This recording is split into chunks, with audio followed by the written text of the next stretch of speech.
भारत का संविधान freedom of religion देता है, फ्रीडम ऑफ कन्वर्जन नहीं। फ्रीडम ऑफ स्पीच देता है, फ्रीडम ऑफ हेट स्पीच नहीं। ये फ्रीडम ऑफ रिलीजन की आड़ में जो फ्रीडम ऑफ कन्वर्जन चल रहा है, जो झूठ बोल के, धोखा दे के, लालच दे के धर्मांतरण कराया जा रहा है, ये हमारी राष्ट्र की सुरक्षा के लिए खतरा है, ये हमारी देश की एकता अखंडता के लिए खतरा है, ये अपने आप में इनडायरेक्ट वॉर है, वेजिंग वॉर है, ये ऑर्गेनाइज क्राइम है और ये सबसे बड़ा देशद्रोह है। और ये पूरे देश में हो रहा है। भारत के हर जिले में 2 से 3 छांगुर जलालुद्दीन बैठे हुए हैं। अभी गोंडा वाला मामला चला, बहराइच वाला मामला चला, लखनऊ का मामला आया, उसके बाद अभी आगरा से पकड़े गए। और आगरा में जो धर्मांतरण कराने वाले बैठे हुए हैं, इनका संबंध तो विदेशी आतंकवादी संगठनों से भी है, PFI से भी है, ISIS से भी है। इसलिए मैं कहता हूँ, समस्या अगर राष्ट्रीय हो तो कानून संसद में बनना चाहिए। समस्या अगर किसी एक राज्य की हो तो कानून विधानसभा में बनना चाहिए।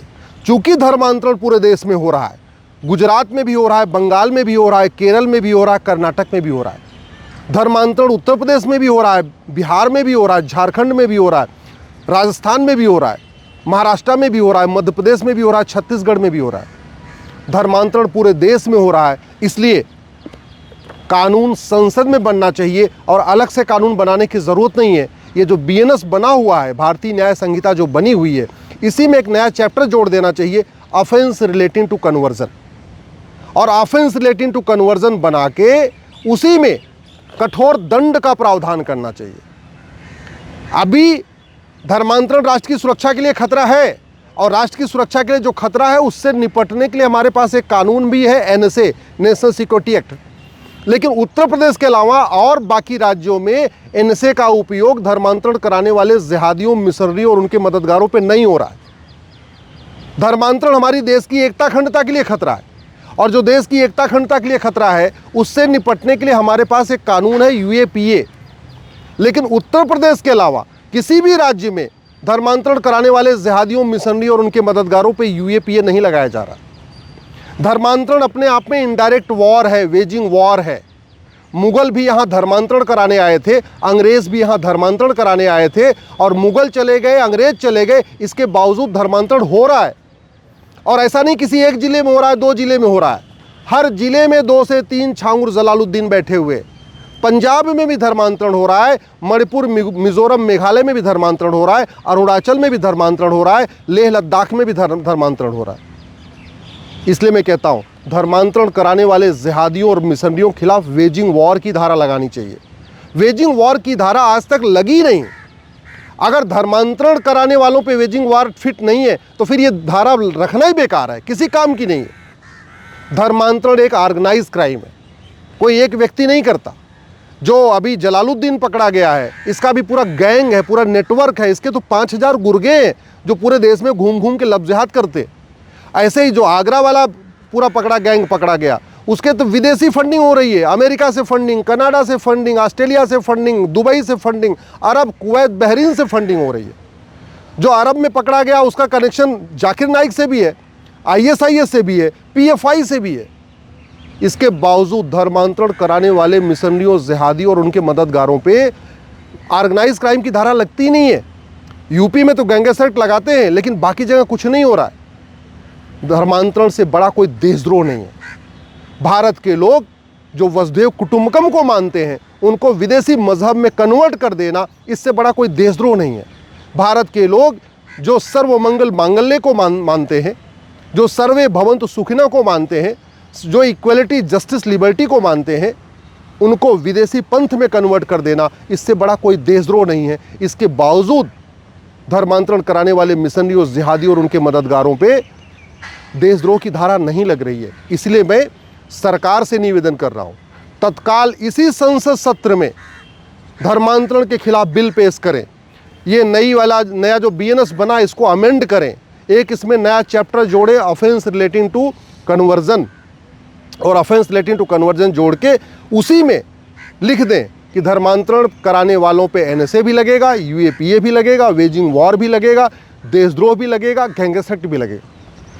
केवल कानून बनाने से भी खौफ नहीं पैदा होगा जब तक सज़ा नहीं मिलेगी, और सज़ा तब मिलेगी जब हमारे पास नार्को पॉलीग्राफ ब्रेन मैपिंग कानून होगा।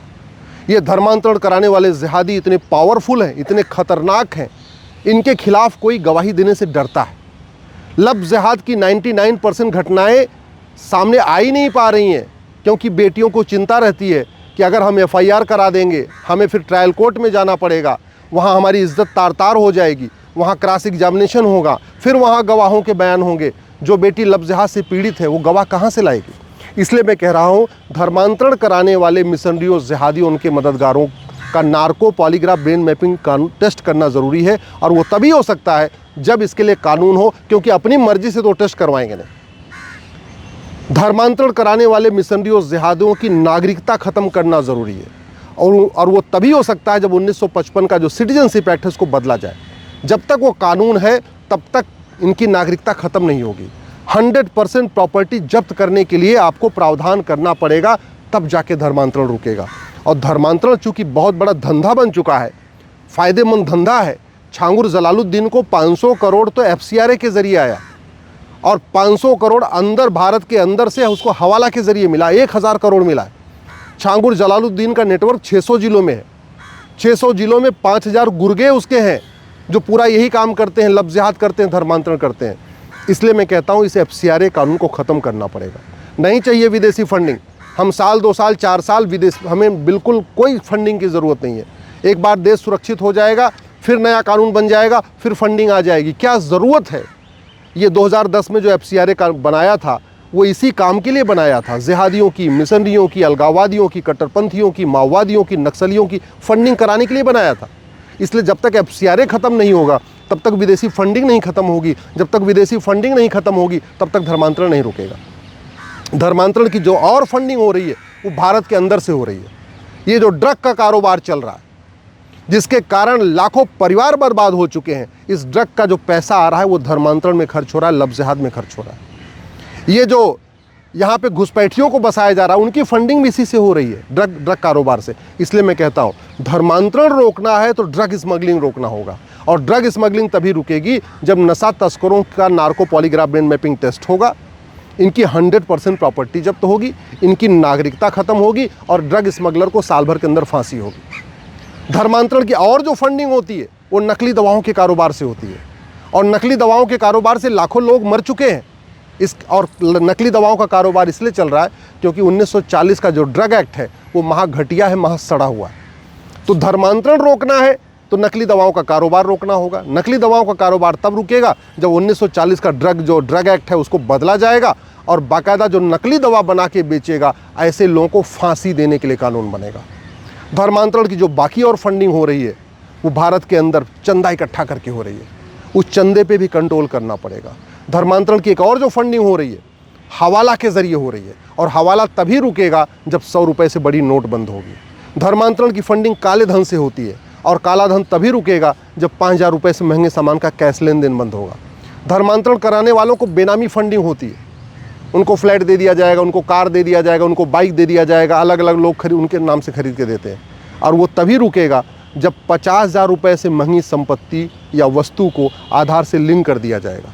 यानी जैसे वो बाइक खरीदेगा सीधे आधार में उसके ऐड हो जाएगा कि हाँ भाई इसने 4 लाख की बाइक खरीद लिया। जैसे वो फ़ोन खरीदेगा महंगा, वैसे ही सीधे उसके आधार में आ जाना चाहिए। सरकार को बैठे बैठे दिल्ली में पता चलना चाहिए कि कौन व्यक्ति साल में कितना रुपए खर्च कर रहा है, और उससे सरकार को पता चल जाएगा कि इसकी आय इतनी है भी कि नहीं है, या खर्च ज़्यादा कर रहा है। अगर आय से खर्चा ज़्यादा है तो सरकार को आराम से बैठे बैठे सॉफ्टवेयर बता देगा कि फ़लाने जगह पे व्यक्ति कमाता तो कुछ नहीं है लेकिन साल में 10 लाख खर्च कर रहा है, 15 लाख खर्च कर रहा है, उसे पकड़ने में आसानी हो जाएगी। तो हवाला जब तक नहीं बंद होगा, काला धन नहीं बंद होगा, बेनामी लेन देन नहीं बंद होगा, तब तक ये धर्मांतरण नहीं रुकेगा। और धर्मांतरण की जो सबसे बड़ी रूट काज है वो है करप्शन। छांगुर जलालुद्दीन के मदद करने वाले कौन कौन थे? थानेदार भी मदद कर रहा था छांगुर जलालुद्दीन की, वहाँ का तहसीलदार भी मदद कर रहा था, वहाँ का कलेक्टर भी मदद कर रहा था, वहाँ का कप्तान भी मदद कर रहा था, वहाँ के विधायक भी मदद कर रहे थे, वहाँ के सांसद भी मदद कर रहे थे, वहाँ के पार्षद प्रधान भी छांगुर जलालुद्दीन की मदद कर रहे थे। सब लोग क्यों कर रहे थे? क्योंकि सबको वो कुछ न कुछ पैसा दे रहा था। तो जब, और ख़ास बात ये, एक सरकारी कर्मचारी भी उसकी मदद कर रहा था, फ्री में मदद नहीं कर रहा होगा, उसको भी आया होगा, और उसकी प्रॉपर्टी उसके नाम पे मिली है। अभी पुलिस ने पूछताछ में पता चला महाराष्ट्र में उसके वाइफ के नाम पे प्रॉपर्टी खरीदी गई है। तो इसलिए कहता हूँ भ्रष्टाचार को जघन्य अपराध घोषित करना पड़ेगा। जब तक भ्रष्टाचार खत्म नहीं होगा तब तक धर्मांतरण नहीं रुकेगा। और ये जो वक्फ की प्रॉपर्टी 40 लाख एकड़ ज़मीन पे कब्जा करके बैठे हुए हैं, उसकी ऑडिट नहीं होगी, उन प्रॉपर्टीज़ को वापस नहीं लिया जाएगा, तो ये 40 लाख एकड़ ज़मीन से जो आय हो रही है ना, उससे भी धर्मांतरण चलता रहेगा।